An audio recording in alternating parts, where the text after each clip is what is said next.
What's the meaning of across?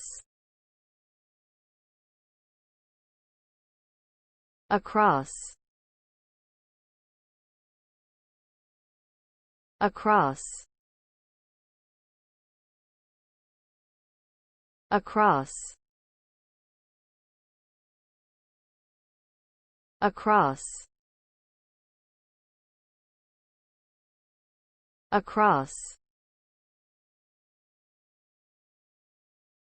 The word across is a preposition that is commonly used to indicate a position or location on the opposite side of something or to indicate movement from one side of something to the other.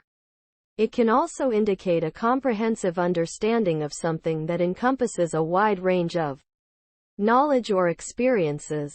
When used in this way, across suggests a deep and broad insight that comes from a thorough exploration of a subject or an area of knowledge. Overall, across is a versatile and commonly used word that can convey a range of meanings depending on the context in which it is used.